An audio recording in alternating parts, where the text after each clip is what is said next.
Jadi singkat cerita ya, si J yang DPO ini dia menghampiri korban. Pura-puranya dia menjual barang standar akuarium ini dengan harga yang sangat mahal. Kemudian datanglah si B ini mengaku sebagai polisi. Ya, mengaku sebagai polisi dengan maksud agar korban ini percaya apa yang disampaikan oleh si tersangka J yang lagi DPO ini. Sehingga setelah diiming-imingi oleh si B yang mengaku sebagai polisi, akhirnya korban berhasil dikelabui. Plus pada saat melihat barang ini, pengakuan dari korban sempat merasa terhipnotis, tidak sadarkan diri. Karena dengan mudahnya dan gampangnya korban menyerahkan 2 buah handphone tersebut plus 1 buah motor. Jadi alasannya pada saat barang ini sudah dikuasai oleh korban, si J mengatakan bahwasanya barang ini biar beraksi harus disolatkan dulu. Maka dari itu barang ini harus dibawa ke masjid. Diantarlah oleh tersangka B ke masjid dekat gor. Setelah diantarkan, kemudian alasan dari si B, dia menjemput si J dulu. Habis itu baru dikembalikan lagi barangnya ke korban. Ternyata setelah diantarkan ke masjid, tersangka pergi, baru korban sadar bahwa telah ditipu dan dihipnotis gara-gara barang ini. Perlu dilaksanakan penangkapan ini karena tersangka sendiri ini merupakan residivis 2 kali masuk penjara. Ya, yang pertama tahun 98 dengan modus dan motif yang sama dengan tahun ini.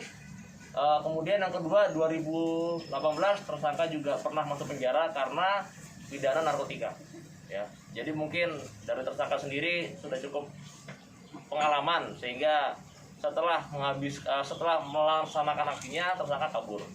Akhirnya setelah melalui investigasi dan penyelidikan yang cukup maksimal, kami dari Satreskrim Polres Muara Enim pada tanggal 28 Juni ya, pada tanggal 28 Juni kami berhasil mengamankan tersangka B di Indralaya Utara. Ya, di Indralaya Utara. Pada saat itu tersangka diamankan berada di rumah kerabatnya. Dengan tidak ada perlawanan, tersangka mengakui perbuatannya dan dibawa ke Polres Muara Enim untuk disidik lebih lanjut. Di kolam di depan gor itu pada jam 9 pagi hari Minggu. Perempuan. Total kerugiannya sekitar 45 juta rupiah. Yaitu 1 buah handphone iPhone X Max dengan 1 buah handphone Oppo plus 1 buah motor NMAX. Pasal 378 KUHP dengan ancaman pidana 4 tahun penjara. Pada saat diamankan, tersangka sedang berada di rumah kerabatnya, sedang melaksanakan aktivitasnya, nonton. Polisi yang anggota mana? Polres sini. Anggota sini. Kan itu juga. Ada tanggo, Bang. Dengan ini awang. Bambang. Tinggal di mana? Bukan notis itu.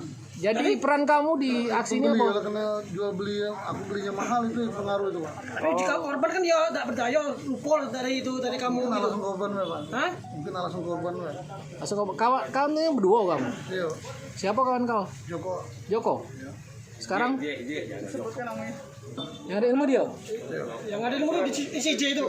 Yang ngajak tuh si J atau kamu? Si J. Tujuan. Kau berperan sebagai apa sih? Ngantarnya untuk nyatu dengan cewek itu barang itu. Barangnya dijual tadi. Berapa nyatu Berapa kemarin kamu ngomong harga itu? Itu cewek itu belinya 100, aku mau belinya 150 nantinya. Hah? Jadi handphone itu sebagai jaminan atau seperti apa? Jaminan. 2 handphone itu? Untuk motor itu kamu ambil sendiri apa juga sebagai jaminan? Sebagai jaminan. itu korban sudah kau target ke apa memang langsung? Langsung itu. Orangnya dapat ya? Langsung ketemu ya? Langsung ketemu ya? Berkolaborasi sama si J sudah berapa lama? Sejak album pertama. Dia di Bali, aku di OI, jadi ketemunya sama sehari. Dadah.